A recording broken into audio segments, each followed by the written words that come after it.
and it's really good to see you all. Timing of this meeting is ideal, really, particularly with the recent national announcements. You all have had the chance by now to either have read or heard about the finalisation of the phase 1 of the national review of the middle tier that was undertaken by Dylan Jones and Simon Day. And again, that comes hot on the heels of the budget announcements in the Welsh Government draft budget in December.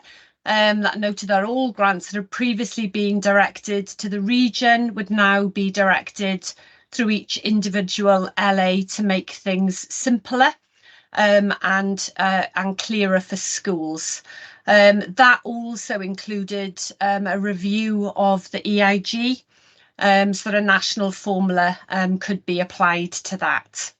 So both of the above really represent a change to the current working practices in the region, but definitely not anywhere immediately. The outcomes of the review indicate that discussions are required on a national level, really to unpick the detail in the next steps. Welsh Government are talking about that as phase 2 and are engaging with a wide range of partners to undertake that next step. They're anticipating August of this year will be that first kind of staging post for that detail. And I believe it's really important not to jump to conclusions before we get the level of detail and the direction of travel.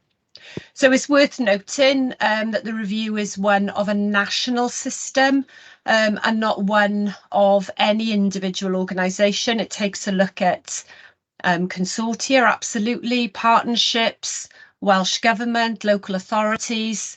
It takes a view of some of the other middle tier organisations, and it does note a range of effective practice, which I would like to think reflects some of what this region have achieved working together over the past 10 or so years. However, I fully accept that this is not the case across Wales. And as the review states, the national direction does require more clarity. What is clear through the report and through my conversations is that school improvement services will still be required so that local authorities can still undertake their wide range of statutory responsibilities and ensure that advice, support and guidance is provided in a cost-effective, timely and appropriate way, specifically linked to local and school need. I don't think any of us would disagree with any of that. And this presents at a time of change lots of unknowns that need to be carefully worked through. You'll know also that the EAS is owned by the local authorities and it was established in 2012 as a result of national system change at that point in time. The benefits of economies of scale have been maximised over this time, with significant services and resource now being undertaken by yourselves and your teams in school, as opposed to those at any form of the centre. And there are many successes in the system, and we'll work with partners to maximise and build on this as time moves forward. So following discussions and agreement with the chief execs from each of the local authorities across South East Wales and directors of education, the aim in this region is to achieve stability and consistency in the service and processes into the new financial year, so 23-24, to enable a timely, balanced set of next steps to be decided. So there's no knee-jerk reaction. And it is important for stability that conclusions are not drawn or rumours created prior to any decisions that are made locally. We know how things work. And as expected, there is a range of interest. It's important. And some of that has been generated on social media, aimed at organisations and on times at personnel within organisations. We can't control this, but with our teams and with you, I'd encourage you all to deal in the facts. So as with any process of change, I know you'll appreciate the sensitivities and anxieties for all involved. For us, it's business as usual. We're working with an increasing number of schools who require additional support, and that is our modus operandi going forward. We're here to help. Our professional learning offer will continue to operate as planned, and we'll be asking you for aspects that you'd like to see included as we move into the new academic year. So the processes and work programmes for SIPs will also continue as planned, obviously through discussions with you, some tweaks, some inevitable updates as we move into the new academic year, as we have done in previous years. And of course, the backdrop for this is whatever comes out of that phase 2 work and the discussions with local authorities, which I believe will be productive going forward. I'd normally at this stage be talking to you about the funding, but in light of what I'd said earlier, I won't have any detail on this for some time. There are ongoing discussions with local authorities about how these changes will be managed. It's a significant change for local authorities as well. And those discussions that we would normally be having would be including partner schools, networks, clusters. However, what I would say is all of those ways of working are our preferred models. And one that finance allowing we would look to be continuing for the next financial year. Obviously, I will let you know as soon as I know. And we'll be working to gain that clarity wherever possible, as soon as possible. So needless to say, my team and I will continue to operate with the same level of professionalism and rigour as we always have, and look forward to working with you all over the next few terms as we navigate yet another process shift in what is quite a complex educational landscape. You don't need telling that.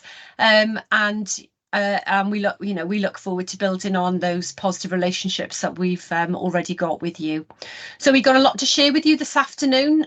We'll share the presentation and any related documents after the session, and as always, more than happy to take any comments in the chat, or obviously we'll pause at the end for anyone that wants to raise any points or come in, and we'll also hang on at the end of the call if there's anybody that wants to talk to us and feel more comfortable in that way as well.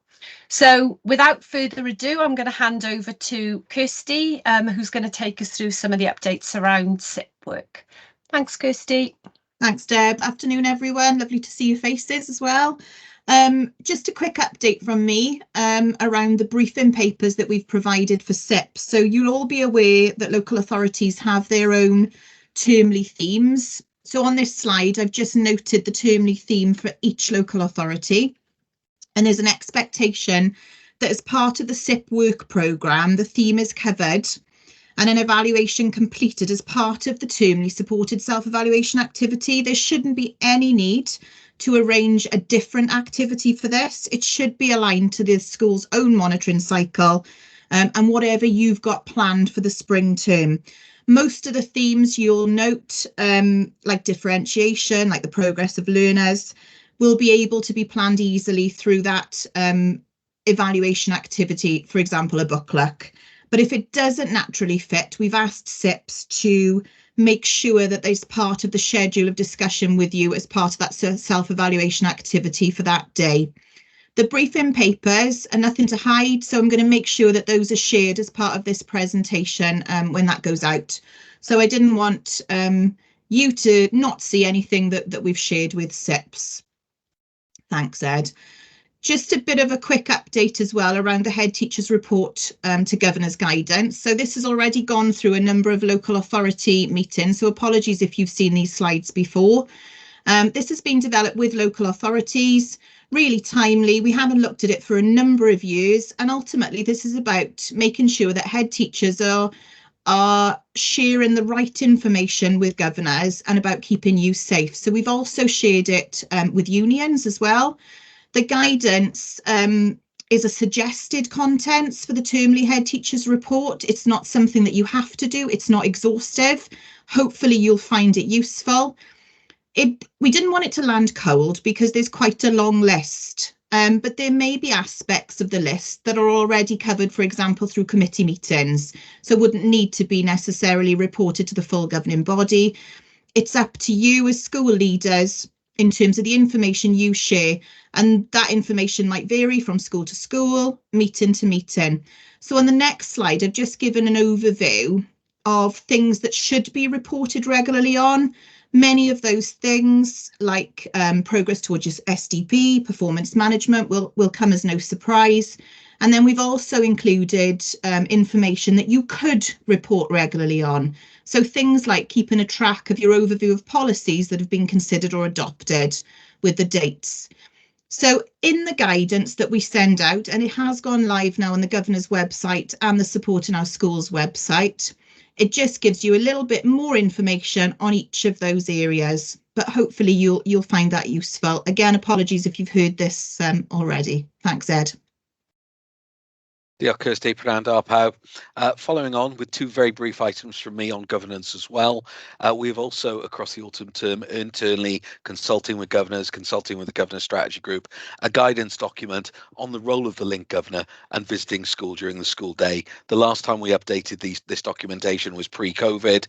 It was probably a 30-page document in the past, which we have taken apart and reduced to 7 pages plus a couple of one-page appendices to simplify it for governors. There is nothing, I don't think anything controversial in there. Provides a summary of the role.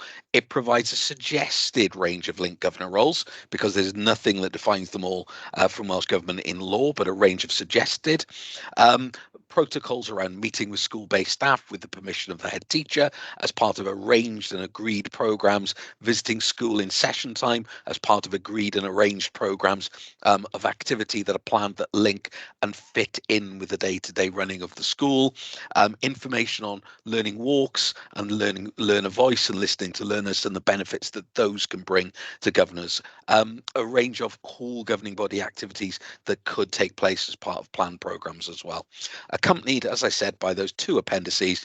Appendix A, which is just a page of A4 on a template protocol for you to consider adopting as a school, a governing body that you are free to adapt as you see fit. And then Appendix B, I think, which is a powerful one.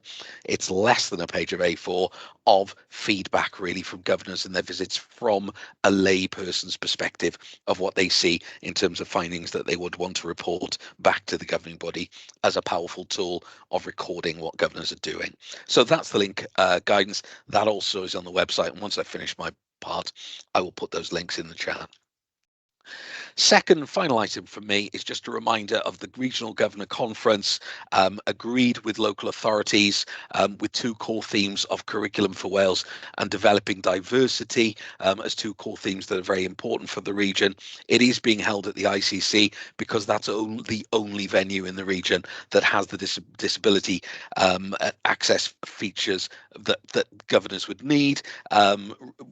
Value for money demonstrated with the number of governors that we are and the range of breakout rooms that we can enable, because local authorities will be having workshops on those on their priority areas, and the booking went out on those on Tuesday. So as heads, you will have had a copy of that booking form, so and that information and the detail of that flyer. Diolch yn fawr iawn, pawb.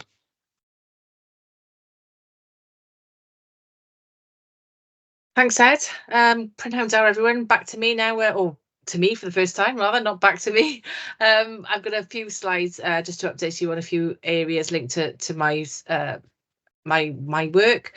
First of all, around self-evaluation and improvement. As I'm sure you'll all be aware, there's been lots of information around the annual report from Estyn, in addition to the sector summaries that were published back last October, focused around the need for all settings and schools to improve the quality of self-evaluation and improvement planning. So thinking about the precise nature of that and what really impacts most on pupil progress. So as a result of that, as an organisation and with some of our schools, we've already started to consider this. And across the EAS, what we've done and we've started to develop a development group that have been looking at improving and updating the regional guidance that supports our advice around self-evaluation and improvement planning. We started that group in September, and we're currently looking at the advice and guidance that sits on our Supporting Our Schools website. We have updated some with some MER cycles and improvement plans, but we're considering as a group what else would be helpful and useful to you across the system in terms of improving your self-evaluation processes. So we'll keep you updated in terms of development around that. In addition, hopefully you'll be aware that we've been working on for quite some time now the what we also used to call the old ETLF. We've now started to consider our teaching and learning position and our guidance, and we have, with thanks, many thanks, and I know many of you on the call have been helping us with that, developed a teaching and learning guidance pilot document alongside our workforce, and at the moment we are currently working with SIPs in their understanding of the guidance, and we will be running a professional learning pilot. So if you are interested in seeing the guidance to help you be more forensic about your teaching and learning provision across your school, we would welcome any expressions of interest to be part of that pilot and to be able to explore the guidance in more depth during the pilot period of spring and summer term. So if you'd like to get involved, please drop me a line. In addition to that, we'll also want to remind you all of the benefits of engaging in, as well as our supported self-evaluation that Kirsty mentioned earlier, a teaching CSSR. I'll talk a little bit more about that and around the benefits of that and how that can help, coach and mentor senior leadership teams in evaluating the quality of their teaching and learning within their schools. Thanks, Ediel. So as I mentioned, then first and foremost, we're going to just have a quick look at the teaching guidance in terms of where we are. So the guidance documents aims to do a number of things.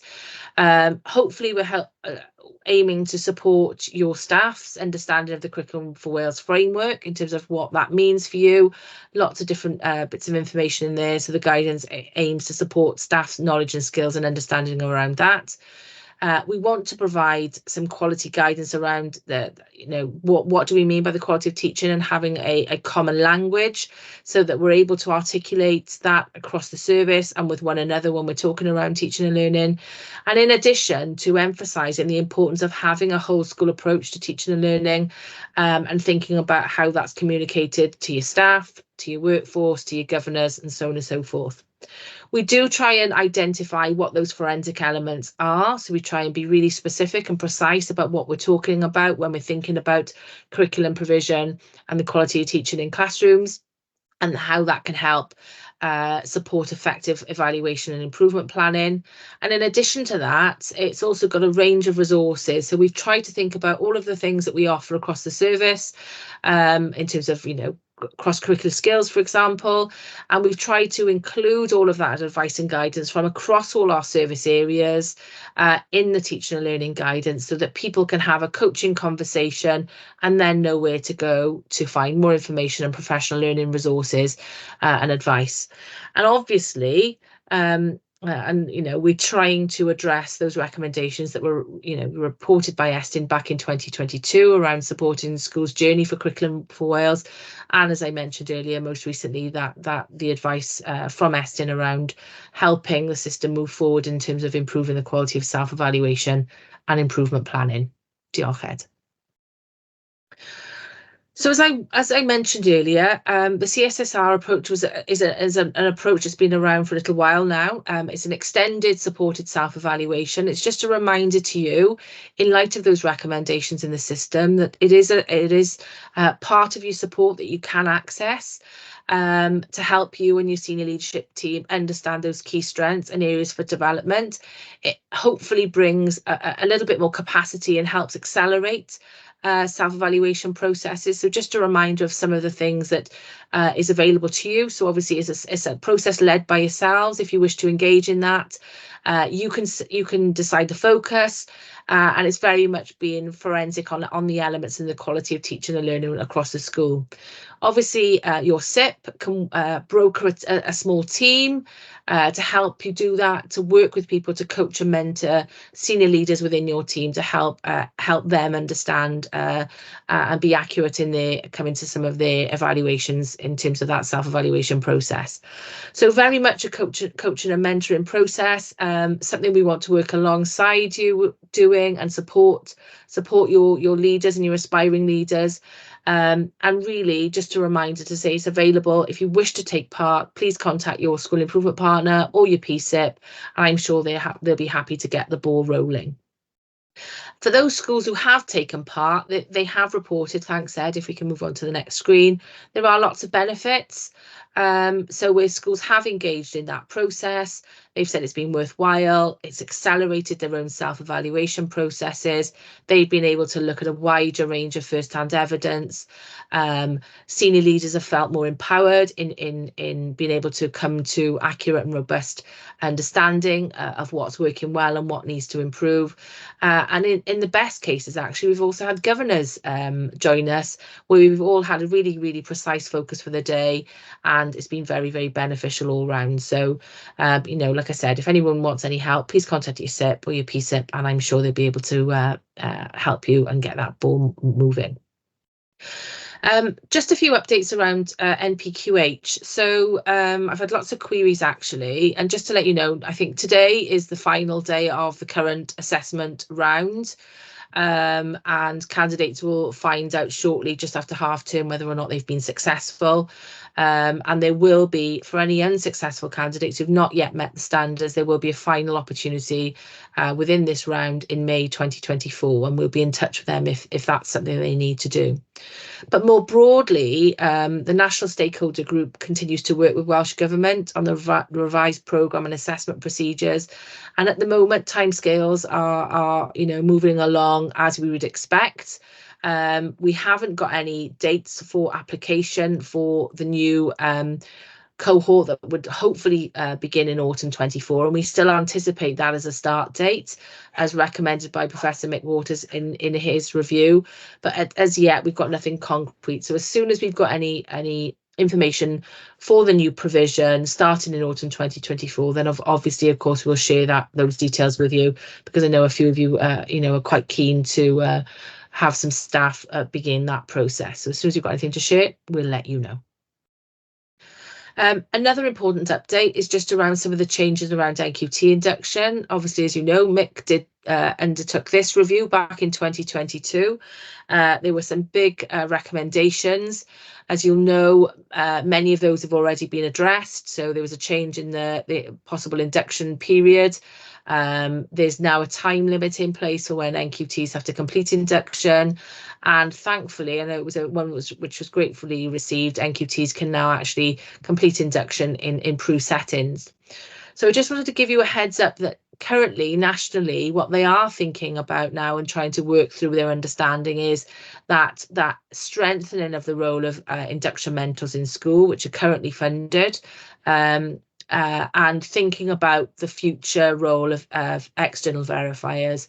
In the recommendations, there were some discussions around, you know, the future of the role of the EV and whether or not the IM should be the strengthened role. So we just want to give you a heads up that this is being considered nationally currently with the various stakeholder groups. So just to let you know and give you a little bit of a heads up that that's likely to be changing. And as we know more, we'll update you as we continue to progress through the academic year. Diolch, Ed.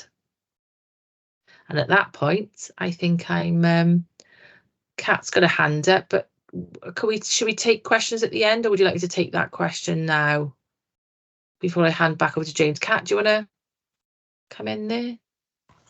Yeah, it was just on an EV note, to be honest, Deb, and I just thought I'd raise it now because it was a conversation I've just had at lunchtime with some of my EVs. Yeah. Is there going to be much change regarding the short-term supply? Because the current situation with EVs just isn't working. You know, extreme lack of contact from short-term supplies. They've got no base, as in you can't get hold of them. And it's really challenging. And, you know, a drop of a notice, they're saying, I'm in this school tomorrow, can you come and see me? And, well, no, we can't operate like that as a school. Yeah. You know, it's very difficult to manage. I just wondered if any conversations have been had around that. Yeah, it's been discussed. Obviously, Hannah, as you know, has been part of that working group. So yes, it has been discussed, because I think for all those reasons, it's really tricky. They do need like a home base, don't they? Even though they might be on a short-term contract. So it's definitely something that's being considered in terms of allocating a bit like the external mentor role. So I know they're looking at ways in which they can strengthen that.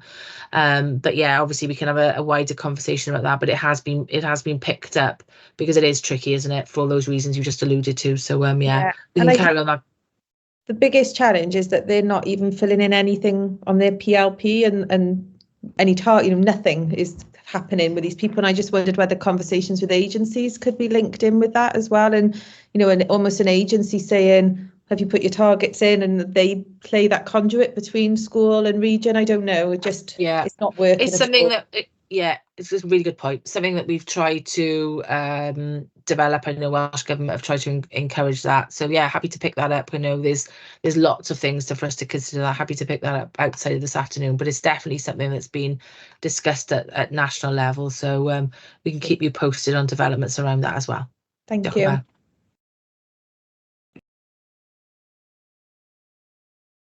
Okay, I shall take over from here then, Deb. Okay, so I'm just going to provide a bit of an update around cluster work, and particularly work around supporting that development of a shared understanding of learner progress or progression in light of curriculum for Wales. And what I'm going to do first of all is just share some messages around what's happening, where things are working really well, and then talk a little bit about some next steps in terms of sharing some of the practice that we are seeing emerging across the region. So basically, where things are working well, let's pick up a few of the points there on the slide. So the first one there, we know that perhaps where clusters are making the greatest progress is where they've got that commonly agreed focus around key priorities that individual schools are working towards, and then that clusters work towards together. So just some examples there of some examples we've seen as we've worked across. So developing, for example, approaches to writing across the curriculum, or common approaches to developing number.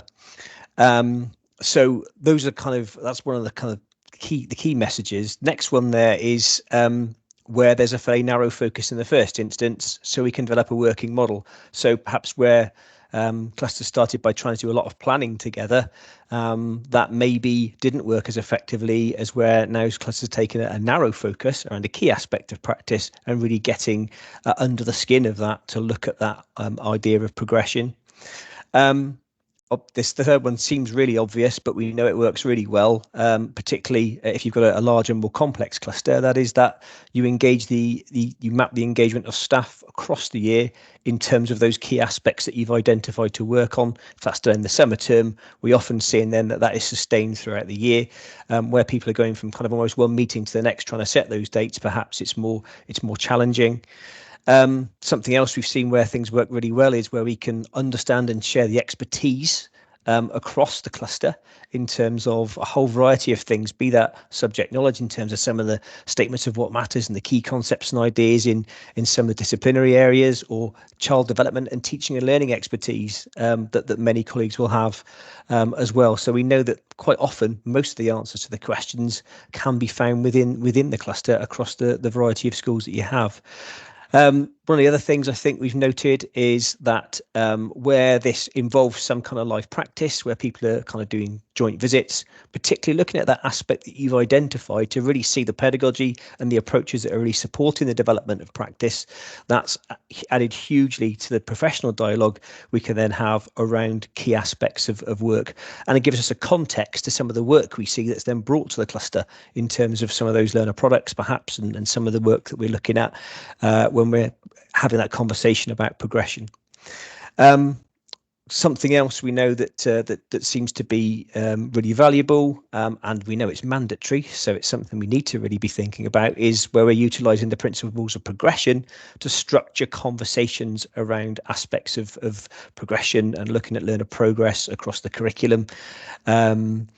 Next one there is linked to the previous point I made, which is around we're starting where the learners are with that deep analysis of where our pupils are, and based on their learning, but also them being part of that conversation as well. And perhaps the last point there then, that I know that many of you have said this to me when I've been doing my work with Mick across the region, where we bring all staff together with those shared insight and that opportunity for professional dialogue about practice and about what works to really support learners to move forward. So those are the kind of key findings so far. But what we really want to do is to share that now across the region. And I know I've spoken to many of you as well about having a sharing practice event where we can bring clusters together to see what is working well and share some of those nuggets of practice. So we are planning to do that now in the summer term. I'll let you know when, as soon as I possibly can, in terms of a fixed date for that. And I will be asking a number of clusters to share some of their emerging practice and some of their emerging thinking. And we'll continue to support in the same way that we have previously. So Mick and I are going around, I know, supporting a number of clusters with key aspects of work. We've also got the team around the cluster lead who can come in and do some support. And also we've got some of our team members who are, I know, supporting a range of projects. For example, I know Sean's doing some work around supporting digital progression in a couple of clusters across the region as well. So, yeah. I think that's it for me for these couple of slides. I'm going to hand across to Adelaide, who's going to pick up the next one. Oh, diolch, James. Yes, we've got a bit of a tag team now for the next couple of slides. So over to me. So Prynhawn da, everyone. Nice to see you this afternoon. So just wanted to highlight to you a new resource that's available to you around engaging stakeholders.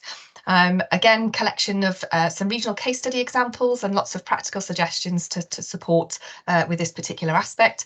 Ties in as well to the teaching and learning guidance that Deb was talking about a little bit earlier, and also a resource that can support around a variety of things when looking at your teaching and learning, particularly if you're working on your whole school approach to emotional and mental well-being as well. Another way that you can use this resource to support that, or your anti-poverty work and that mitigating the impact of poverty, your family and community engagement aspects, and obviously that priority around community focused schools. So it's available to everybody on our Supporting Our Schools website for you to use and engage with.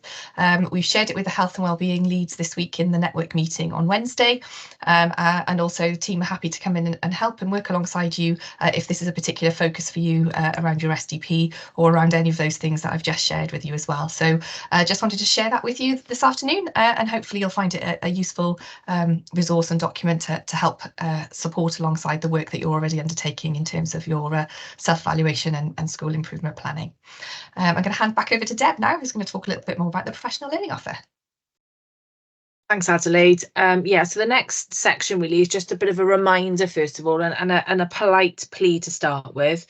First of all, we'd just like to remind people that obviously about the requirement of booking onto programmes, but similarly, if you have booked on and you have not been able to, you're not able to continue to make that commitment to send staff to the professional learning programme, please, could we ask that you contact business support? We do hold waiting lists, and we've had a number of professional learning events that have actually not run to capacity, and we've had to turn people away. And then on the day, significant numbers have not turned up and taken the places. So please, could we ask, if you can't make the booking, please can you contact business support or even contact the school directly just to let them know, so we can make sure that the places are offered to someone and we're running, really vibrant professional learning sessions that are sort of up to capacity, particularly when we've got those waiting lists in place. So thanks for your support in that one. And then just the next couple of things, just want to just highlight a few exciting opportunities. So we've got a number of assessment and progression programmes running currently. We've got one that's run by Kat in Jubilee Park around the leadership programme. So we just want to remind people that's available across the year. We've also got another one run by some of our partner schools, obviously linking the two together, but this one is based on classroom practitioners, so around feedback in a classroom, so for staff to understand their role in how good assessment can help inform future learner progress. So two great programmes there. We are about to start re-advertising for the talent management. We know recruitment and retention and leadership is a challenge across Wales. We want to try and ensure that leaders are developed and we build capacity in our schools, not only for our own school, but for our local authorities and across Wales. So it's a really exciting provision. So if you're interested in that and finding out more, then obviously that will be on the professional learning offer after half term. We've also got some other exciting ones around the leadership of professional learning, which really focuses on the schools as learning organisation model, again run by Jubilee Park. It's a one-day event, so the next one's coming up there in February. We've got Dean and Pentrapoeth also sharing, as it was identified in their inspection, the great work around their teaching and learning toolkits that maximise progression. So if anyone's interested in that, we've got 2 cohorts running, and the first session will be running just before Easter, again on the professional learning calendar, on the brochure, sorry. And then finally, as I mentioned earlier, we will be running that leading effective teaching and learning, which is focused on the new guidance that we've developed with our development group and staff. So again, we will be asking for expressions of interest if you'd like to be part of that pilot group, and immerse yourself in that guidance and think about, you know, the strategic leadership of teaching and learning in your school. So lots of exciting opportunities. And at that point, that's it from me today. And I'll hand back to Mr. Kent. Diolch. Okay, so and just one last one for me, because I know this is obviously a hot topic at the moment. I know plenty of you are doing some work around artificial intelligence, but if you are looking at AI in schools and you're dipping your toes into the water, our colleague Sean is going to be running a number of sessions over the next couple of months. You can see there, some are a basic introduction, some will go into a little bit more detail, with a variety of different themed sessions, but I thought I'd highlight those for you today because I know it's something that we're getting an increasing number of requests around. Yeah, so there are 4 sessions there, and we'd very much look forward to seeing you at some of those. So I'll now hand across, I think, to Adelaide for the last slide. Indeed, yes. Like I said, it was a bit of a tag team the last few bits, but yes, final slide from me this afternoon as well. And again, just sort of building on the professional learning offer, and just a reminder around accessing the partner schools across the region as well. There's a wealth of support available from the sort of our school-to-school network via the partner schools, and so we just wanted to remind you that they're there and available to support you as well as a professional learning offer, but also from a school-to-school support perspective. And again, if you want to access any of the particular aspects of practice that they are able to share with you and support you with, you just need to either speak to your school improvement partner, who will be happy to broker that support, or you are able to have a look at all of the schools available on the schools supporting our schools website as well. There's a partner schools tab on there. You'll be able to have a look at which partner schools you're able to access, what their areas are of support, and also their context as well, so that you can match up with a school that you feel would be best to be able to support you in a particular aspect of your school development plan if you're taking those things forward. So we just wanted to remind you that that's also available there for you to access throughout this year as well. So that's the last slide from all